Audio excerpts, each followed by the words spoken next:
Good day to all of you. I want to welcome you to NBCU Academy's Career Expo session on careers in animation. I'm Richard Louie, an anchor over at MSNBC. We're talking today with members of the DreamWorks Animation team. Ta-da! And see, they're just hopping on as we speak. That was Mackenzie, the fastest panelist ever, on for 1 second. I'm sure she'll be here in a second. We've got members not only of the DreamWorks Animation team, we also have members of the recruiting team. Yes, that means you can ask the tough questions about DreamWorks and NBC News right here to answer your questions about jobs in the animation space in the two verticals that we're talking about, at least in terms of business units. I want to introduce our panel who's here with us right now, and I will start with Rebecca Robinette, who you can see there. Hello. All right. Known for doing many things. She's a production supervisor. Abominable, The Invisible City, among one of her accomplishments. We also have with us Allie Stelzer. And Allie, great to see you as well. Allie is an NBCU News Group talent acquisition recruiter. Jazmine Borquez, DreamWorks recruiter, on top of that. And Mackenzie, I thought you were like the fastest panelist ever, but indeed you're back. Can you hear me? Yeah? Thumbs up? Yes. Can you? Awesome. All right. So Mackenzie, thank you. Mackenzie Thompson, Studio Platform Senior Manager over at DreamWorks as well. Straight into this, my friends. And we will start with you, Rebecca. Tell us about yourself. Oh, gosh. Cool. I am a production supervisor, as you said, on the show Abominable and The Invisible City, now streaming. Let's see. And yeah, I graduated from Cal State Long Beach in 2019 with a degree in film. Emphasis in editing and digital arts, and I started at DreamWorks as an intern in 2019. Fantastic. Mackenzie, tell us about yourself. I'm a senior manager here at DreamWorks Animation. I went to Cal State Northridge. I studied computer science, and I actually got an internship at DreamWorks way back in 2008. My first job. I've just stuck around ever since then, kind of moving through a couple different teams. Finally ending up where I am now on the web tools, or managing the web tools development team and our UX design team. Wow. Yeah. Cal State is in force. Hey, Mackenzie and Rebecca, how about that one? I was ready for the two of you. You're side by side on my screen where you do sort of a high five to the side there. I don't know which side. All right. All right. Hey, guess what? We've got Carrie Hughes now. Perfect timing. Digital Resources Manager over at DreamWorks as well. So we'll get all the folks in operations, and we'll move over to recruiting who are sitting with us as well. Carrie, tell us about yourself. Hello. So I'm Carrie Hughes. I did not go to Cal State, but I live in the state of California. I've been at DreamWorks since 2013, so I'm working on my 10th year. I started out as a system administrator and worked my way up to management, and still love it just as much. You sure? I'm joking. Yes. You know what I mean? Hey, it's only the six of us hanging out. Jazmine, so this is interesting. We've heard very quickly from those who are in operations, if you will. Over to you on the recruiting side. Tell us about what you do. Yeah. Of course. Yes. Hi, everybody. My name is Jazmine Borquez. I'm a talent acquisition recruiter supporting our operations and technology department, but I do support DreamWorks Technology and West Coast Studio operations. I was actually previously an intern at Universal Studios Hollywood back in 2016 as an entertainment production intern, but I returned to the company 5 years later. My first year will end up in December of this year, but I went to Arizona State University. I studied family, human development, and film and media production. So excited to be back. Amazing. All right, Allie. Yeah, so I'm Allie Stelzer. I'm one of the recruiters for NBC News Group. So I typically support Today, MSNBC Digital. Lately, I meet the press on the digital side, and from an animation and art standpoint, most recently working with real-time graphics. But I actually went to school for journalism, so my brain works a little bit differently on the back end. But I've been recruiting within the art space, again, mainly in digital, and then broadcast within the last 3 years. So, and I've been with NBC for 3 years. So, I wish we could hang out for a whole day with all five of you and what you have done and what you can tell us about, but we can't. So Mackenzie, over to you. We don't have a day, but tell us about the relationship between the tech and art sides of animation.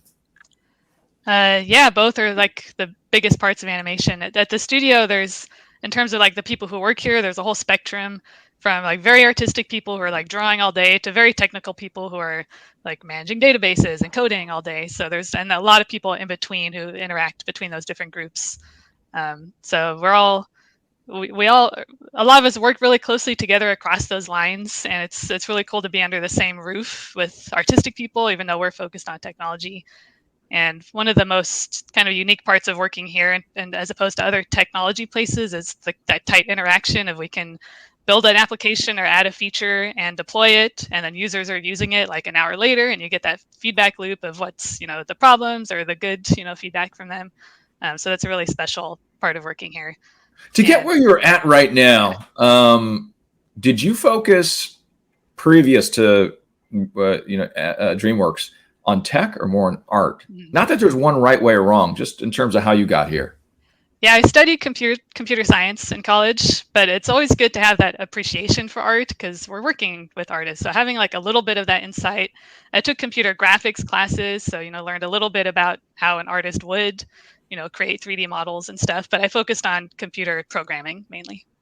Did you find that helpful?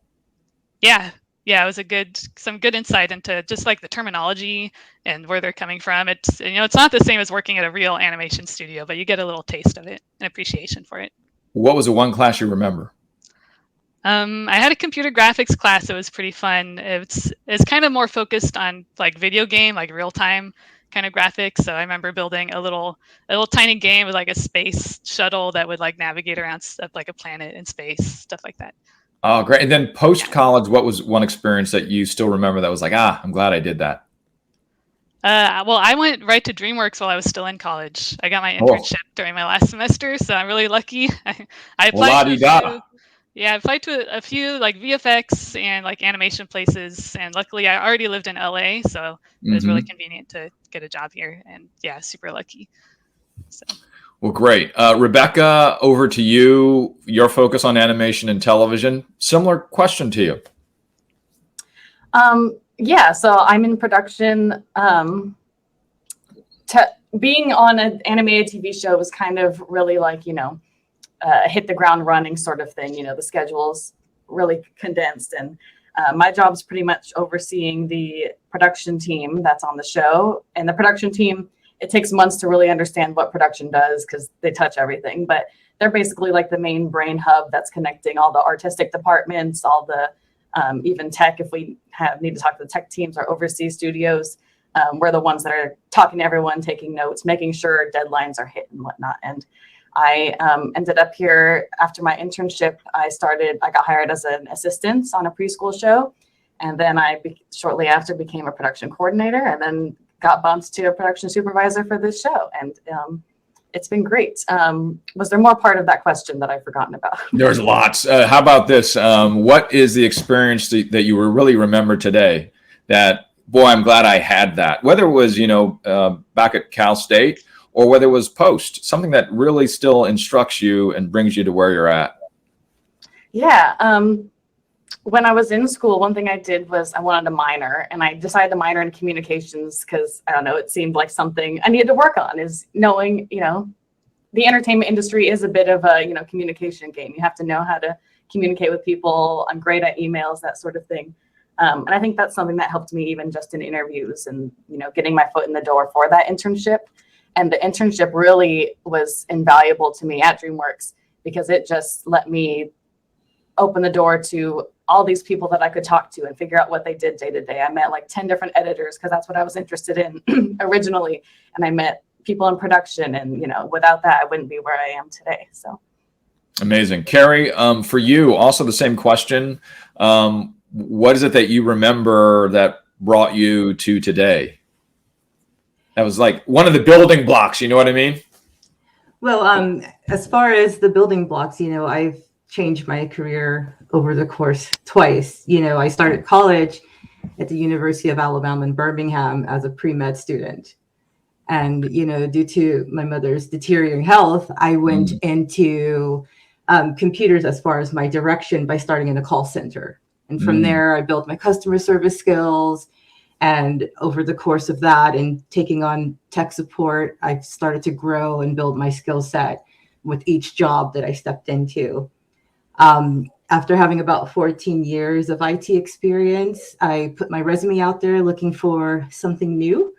And I was actually pinged by recruiting for DreamWorks at the time. So that's been part of my journey. And I was in support. I did land a support role with DreamWorks. And I worked my way up becoming a supervisor. And now I'm actually a manager for production as well as escalations for the studio. So this is great. We have all different sort of journeys, right, to get to where you're at. And I think from an outsider like myself, not being an animator, I'm thinking, wow, there's probably like 1 million people that are applying for one job. And there's only one way to do it. Let me go to is there one way to do it? Like, what are the career starting points? All right. So Rebecca's absolutely agreeing with me on that. You get to go first in this round. I can say that there is definitely not one way to go about it. I didn't even realize I was interested in animation production. My internship was actually in talent relations, which is like casting and voice recording and things. And my major was in editing. So that's what I was aiming for. Ended up in casting, and through casting got into production, thought I'll try it out for a while. And I ended up loving it. And I know people who were interns in like R&D that were coders, in the tech world, and decided they would rather try out production. And, one of my PAs was like that, and she ended up loving it, and she's still in production now. And yeah, so I'll let someone else speak on that, but there's definitely not one way to get in. Hey, Carrie, what other ways to get in? Well, I think as far as my point of view, I came in through tech, and that's how I got into the animation industry. And to me, I think, from my experience of working with animators, it's very important to understand the tools that are used by studios to create the animation, right? Of course, you stick to your drawings and etchings and things like that, but it's very important to make sure that you learn the technology that is used to create the animations, right? And that's where mostly like my background comes from, is the technical angle and just building my skill over the years of learning more tech and what's innovative and what the latest is. Building my network as well is very important. I'm very heavy on LinkedIn as well, and building my network through there. And I just think with experience, with the environment that we have at DreamWorks, is a very open, friendly, you're going to learn something at least once a week type of environment. And it's the longest place I've ever worked anywhere, and I still enjoy it just as much as the first day, to be honest. You're being consistent there, Carrie. Okay, not that I'm listening. Mackenzie, how about you? What is the most distant, if you will, in terms of outside perception, entry point for future animators? Mm-hmm. Yeah, I think I'm coming from Carrie's perspective more of like, I don't know as much about like animators, like artistic animators, but we have such a wide breadth of types of jobs. So coming from the technology standpoint of working with animators in an animation studio, I think for like entry-level people who are like just like in college or getting out of college, like internships are the biggest thing. We have a couple people on this call who did internships. So anywhere you can get an internship and get a little bit of work experience is good. Yeah, we've got some like junior level software engineering jobs that open up. I know Comcast also has what they call a core rotational program, where it's not focused only on animation, but the whole company as a whole, where entry level type people can kind of rotate through different jobs at different divisions under Comcast. It seems like a really cool opportunity. We've had some people from that program on our teams and who have joined DreamWorks. And yeah, other than that, I know getting a job is like a hard first point to try and do, but there's always like personal projects, especially coders can work on their own personal projects and put them open source where everyone can see them, or like contribute to other open source projects where they can touch established code and really learn how to work with a code base like that. And yeah, I think other than that, being open to if you want to break like into animation, there's other kind of related industries like VFX studios, gaming studios that are all kind of related. So having some experience in that area and then jumping over to animation is also a good thing to do.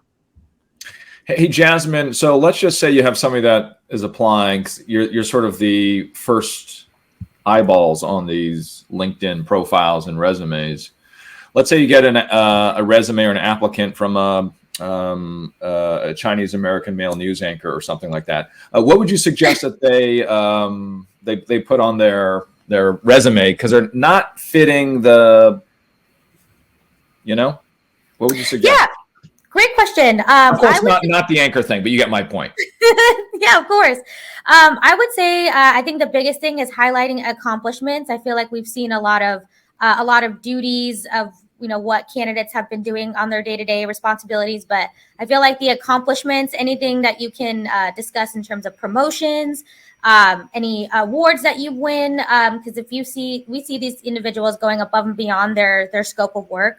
That's when all these candidates would stand out. So I would highly suggest any accomplishments, any side, or if you're joining on to any ERG programs that you can highlight, just making sure that you are involved in the position that you're in right now. That would be a big motivator for any recruiter to reach out to this candidate. How about you, Allie? I completely agree with what Jazmine was saying. And two, and I know it seems very minimal, but also like systems too, even if it's something that you think is little, because we're looking at that, whether it is more technical, like VizRT for broadcast or Unreal Engine, if you're doing more of the real-time graphics and stuff like that we're looking for, and we can't assume that you have that. And again, you may not have tapped into that if you're early career, of course, but there are little things that, just like some people for some roles, it's Excel that we're looking at. Another thing too, and again, I know if we're talking about early career, it might be different, but if you did do an internship, if you have a portfolio, and again, I'm also speaking on like the visual graphics side, but we're looking at that. Like that's one of the first things I'm looking at for any like creative design or designer graphics type roles. Yep. That's that and your resume are the first two things I'm looking at. So. Great. By the way, folks, you can put in your questions on the right-hand side. I am watching it like a hawk. Right now, we have one very active user, and that's Jazmine. I hope it's more than Jazmine because we want to hear from you. So ask questions. I will get it to these amazing folks here that are talking to us today. Carrie, you get all right, so Allie or Jazmine pass you on a couple of resumes, a couple profiles, and you're looking at it very quickly to all three of you. What's the one thing that you generally look for? Carrie? Well, the one thing I look for actually would be a LinkedIn profile, because sometimes it gives the most recent information, but it also gives voluntary information or anything relating to your portfolio or what you've done, what you've accomplished in your career. So that's one of the first things I look in. Fantastic. And on the LinkedIn, what do you look at? What's the one thing quickly? Like, because you only got 30 seconds, like, boom, I'm going to look at what? I look for pretty much the job history. Job history. It's important to make sure that you keep that gap in between different positions very minimal. I think that's extremely important. What's your favorite word that you're looking for in job history? One that pops up that you're like, ooh, I like that word in there. Oh, that's a good one. Training. Great. And what's one word that you go, uh-oh, nope. Please don't say news anchor. But what are you looking for? So I think as far as struggle, it's more of words like think or try to. Things Got it. Like that. I think where there's a possibility of not being sure about your skill is what's a flag for me. Love these tips. Okay. To you, Mackenzie, same question to you. What do you look for? Like in any given resume, I think it depends a lot on what level we're hiring for. I've done a lot of hiring from like intern level to senior developer, senior engineer level, and it's pretty different across the different range. So if we're talking more of like early career type people, you're probably less likely to have like experience. Like that's always a good green flag, is like experience at, Disney or Blue Sky or like these other companies that have comparable skills. for early career people, like if they don't have the like direct experience in working with large code bases or large teams, at least having very strong like fundamentals of the coding language, very clear explanations of like what you did on a project. We get some resumes that are like very vague, and it's like developed on this thing, next line, move on, like without having clear like details of what exactly they did in that job, what they learned, what languages they used, like what real skills they use. That's probably the biggest thing that helps. Okay. Favorite word? I don't know. I was thinking about it when you asked Carrie. I'm like, I know. I gave you time. I don't know. Maybe like engineered or designed something or architected. Love it. That shows Love you that it. you like were the driver of something. Yep. Yeah. I learned something. Engineered, that's a good one, right? A nice contextual active verb. The ones where you go, uh-oh. Yeah, I think going back, I don't know if there's a word, but like that lack of detail where it's just like worked on something. Yeah. Like maybe that, like it's kind of like Carrie's, like tried to, like it's kind of wishy-washy. It's not very detailed of like what exactly did you do on this project. More specificity if possible, right? Yeah. All right, Rebecca, how about you? What's the first thing you look at when you get that from Allie or Jazmine? Yeah, the first thing that like was my instant reaction is just what the resume looks like, honestly. If it's formatted nice. Overall. Yep. Overall. If it's formatted nice, I like a nice little pop of color, something that looks like they spent time on it. It's easy to read. I can see all the different sections laid out. As I'm going through it, I notice typos pretty easily, and that, I'll forgive one here and there, but just a general sense that someone spent time and, proofread their resume and whatnot. I noticed that right off the bat. Perfect. And favorite, like, I like that word. Yeah, I should have been thinking of this the whole time. I really like production is really important for organization. So if I can see people have been organized in certain things, or if they, facilitated or led certain things, those are helpful skills. But it all depends, especially for early careers, interns. I'm not looking for a specific experience. I'm looking more for well-rounded, that they participate in things in school and things like that. All right, give me your uh-oh. I'm trying to think. I think I would agree with just not a specific word, but if it's real general, it doesn't feel like this resume was specific for, DreamWorks, that it was just a black and white one they sent to everybody. Things like that is my uh-oh. That or big glaring typos and things. Perfect. This is from my old business school days. Remember CAR, C-A-R, which is context, action, results. We often spend too much on context, not enough on action, and almost zero on results. What were the results of what you did? What's the amazing thing? Jazmine and Allie, I want to ask you the same. Let's start with you, Allie. What's the first thing you look at when you get that for the space of animation? Well, and again, since on the news side, usually I'm looking at the visuals of things. So I'm usually looking at, truly, like I'll look at their portfolio sometimes before their resume, because I know visually what the digital team for today is looking for versus for digital for NBC versus, Art House down in Dallas for local. So from a like real-time graphics, more just, again, I'm looking at keywords myself. So for recently with my real-time graphics role, that's all like on Unreal Engine. I need to see that they've done it, and that hopefully it's not just their recent work. And that goes to what Mackenzie was saying too. I really like that you brought up, like in your resume, like you shouldn't just be reiterating what your job description was from your last job. You need to point to what it was, because if it's too vague, it's like, well, anybody could technically frame their resume that way and it tells us nothing. So giving us a little bit extra too. So if you've used Unreal Graphics, like how did you use it? Obviously, it's not a long-winded resume, but it tells us something. But those are usually what I'm looking for, depending on the specific job. Generally, keyword that you like. I got to be careful about that. So there's not really. If you don't want to answer, if you want to abstain, you can. Yeah, I think I have to abstain from that one, but especially because there's not really for me. But sure, I won't ask you the uh-oh either. Jazmine, how about you? What's the first thing you look at when you get a resume related to animation? Of course, yes. So I feel like it all depends on the position. Since I'm mostly focused on the technology perspective, I look at specific programming languages. Priority tech stack is either C++, Python, Linux. Again, it's depending on the department that we're working on. If there's any type of rendering experience, I look under Maya, and I believe that there's also a 3D math involved as well for our rigging and animation departments. So just as long as they have those specific skill sets, if they also have an interest working in an animation department, or if they worked at a smaller animation department before in the past, or even our big competitors as well, that's also a key component to look at as well.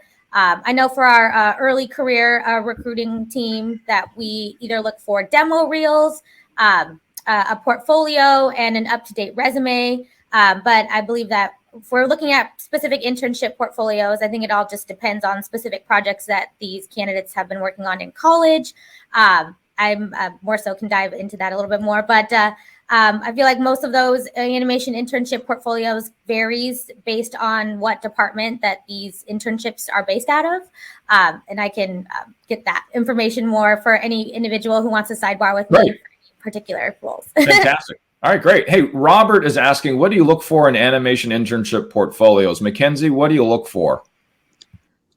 I don't know if I'm the best person since I don't look at portfolios and you don't. Okay. Artists. All right. Yeah. We'll come on back to you. Rebecca, do you look at portfolios? I don't know. Production doesn't require those. Okay. Who looks at portfolios here? I know Allie does. Anybody else? Carrie doesn't. Jazmine, do you? So those are focused more on our early career portfolios too. I'm waiting to get more information on that. So stay tuned within the next 5 minutes or so. Okay. Allie, how about now? You already gave us some perspective on it. Let me drill down one step further, Allie, to channel Robert Thill here. And that is, do I go wide or do I focus my portfolio? Because generally we've got like one link, right? This is our stuff. And I send that link to everybody. But do I customize and say, okay, this job is exactly A, so I better take my A through Z and just give you A and B? My recommendation usually, especially if you have like a varied portfolio, is to kind of have a theme. We do love, like just as Rebecca was saying, she likes a nice clean resume. It's kind of the same thought process when you're, creating your portfolio, is just to have something that's, if you have something that is a theme, like, okay, this was 3D animation versus whatever else, right? Like, yeah, that's the stuff that you want to highlight individually, I'd say. Or if you only have a handful and you want to keep it simple, you can keep it on one page, but like just making note of like what was what or what you did in each. So that's what I usually. That's great advice. I mean, have a narrative to the way you've structured your portfolio. Mm-hmm. Whatever your narrative is as an applicant, right? Mm-hmm. As opposed to the blah. Right. Because the last thing you want looking through so many, it's like, having it nice and concise is helpful for everyone. Yeah, that takes time. What Allie is saying is, don't send the same thing to everybody for different positions, if you can.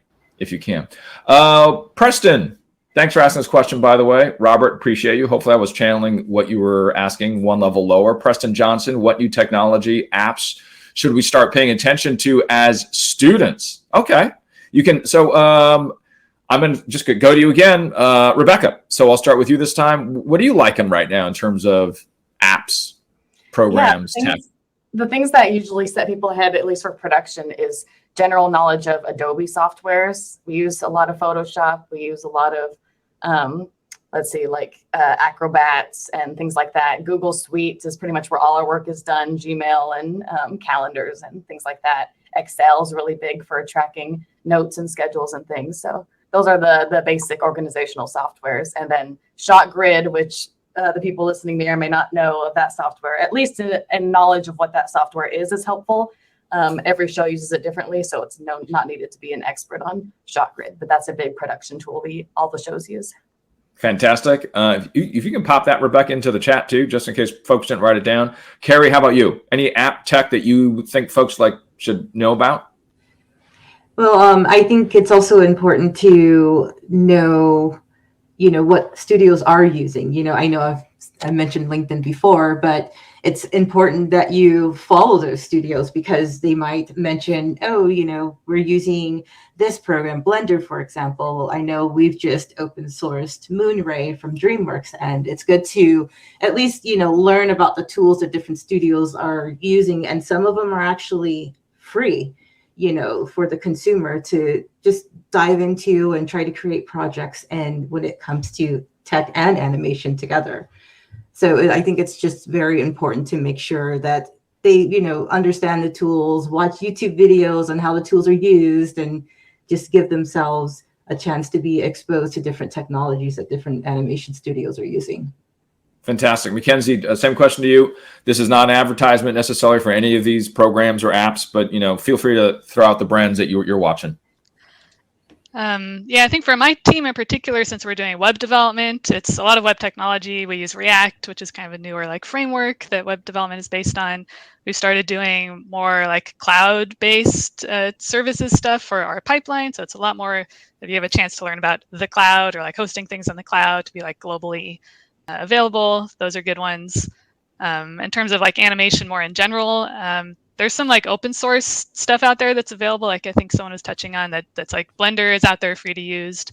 USD is a universal scene description, is an open source scene description for file format that we use extensively, and it's open source for people to access. There's just general digital content creation type apps like Maya, Katana, Houdini that are out there. Not necessarily free, but those are the big ones that we use. Fantastic. And yeah, and I know this is sort of of course, we're going to do this.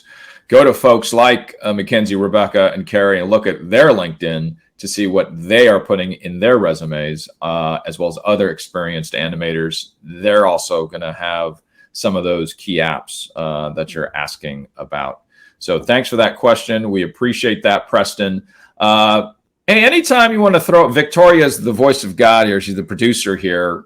Love you, Victoria. If you've got any on-camera questions you want, I guess what will happen is you'll just pop up into this 6 box and it'll become a 7 box. So when that happens, Victoria, we're ready. So whenever that happens, throw it up. I'm going to move. Do we have one?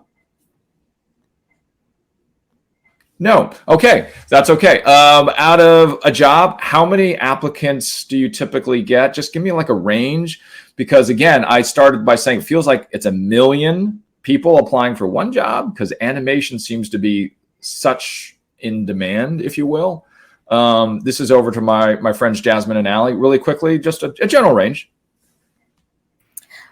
I think it all depends on the role. If there's a generic software engineer that has all the blended skill sets, or even web development in particular, we can get anywhere between 20 to 30 resumes at a time or at a given week.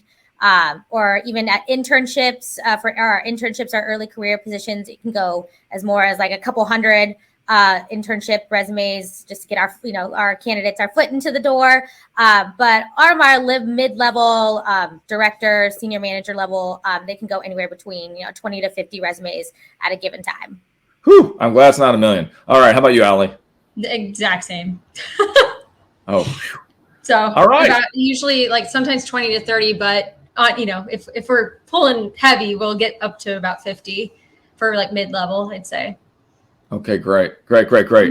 To you, Carrie, a lot of people think anything related to animation is the bee's knees. Nobody uses that expression. Sorry. I don't, what is a bee's knee, by the way? I don't know. Anyway, so the idea is that this is something that everybody wants. Is it, once you're in it, from not only your position, but what you've seen in the animation space, is it as awesome as people think it might be?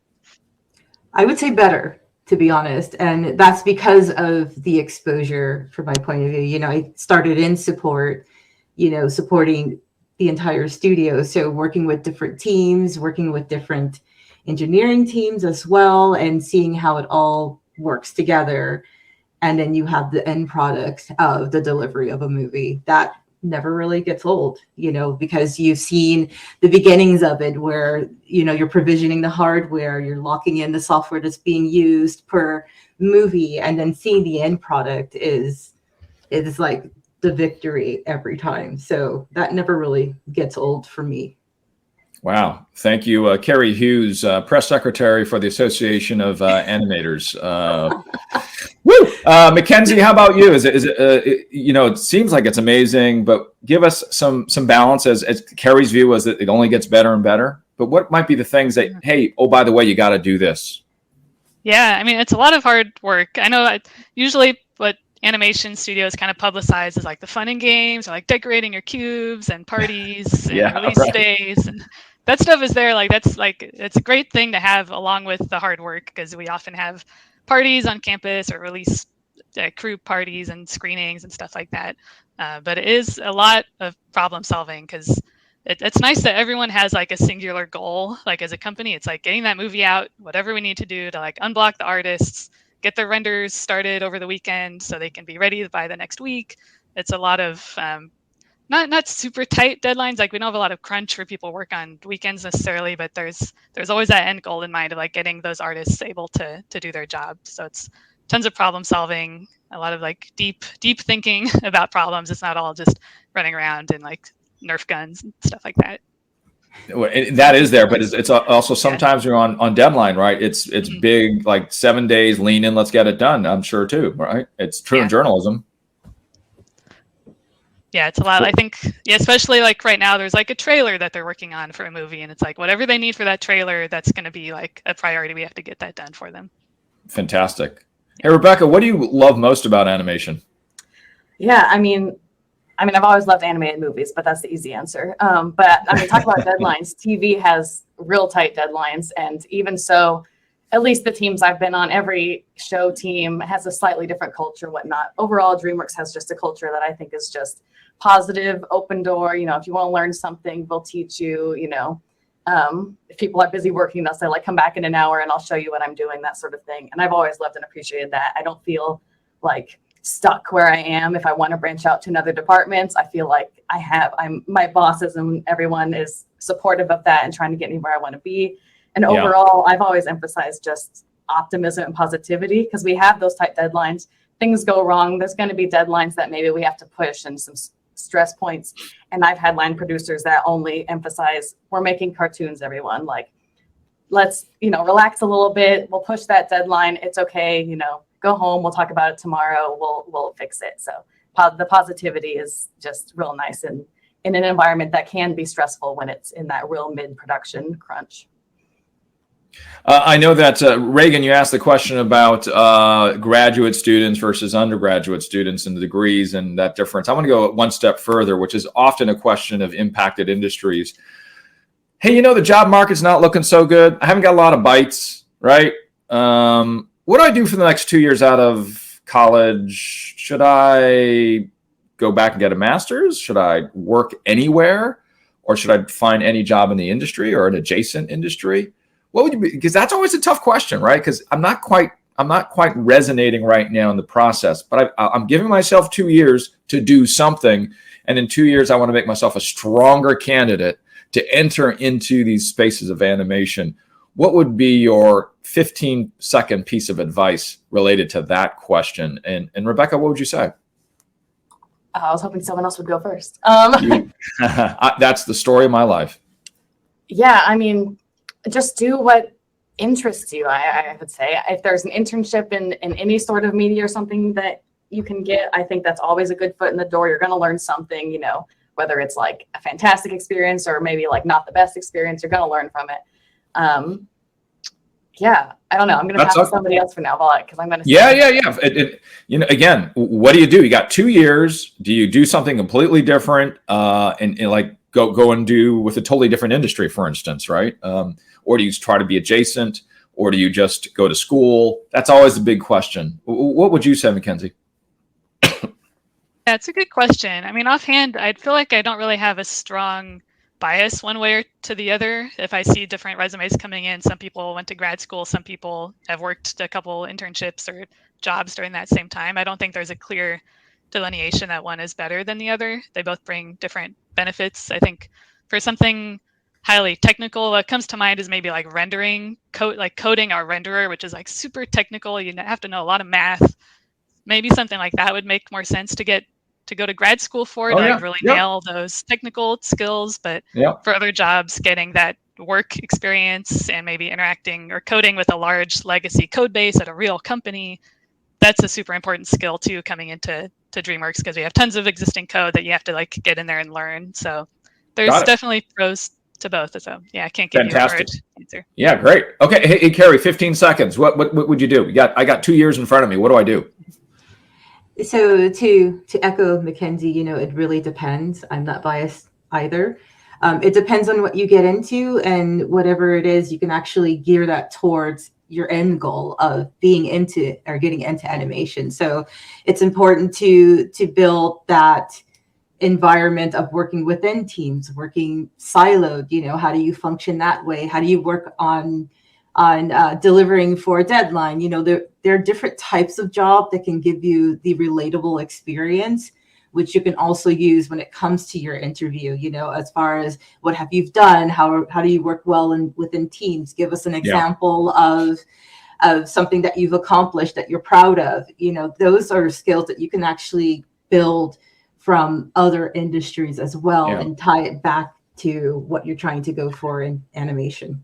Yeah, again, I'll echo what Rebecca started saying, which is passion. That's going to come through in the excellence that bubbles up in your resume. It'll bubble up in the question when you're talking to Jazmine and Allie at the get-go, and then when you get into the levels of talking to Carrie and Rebecca and Mackenzie, that secondary choice all of a sudden becomes the headline of who you are, because you really dug in on those 2 years, whatever it might be. Jazmine, 15 seconds, and then to you, Allie, 15 seconds. I got 2 years. What do I do?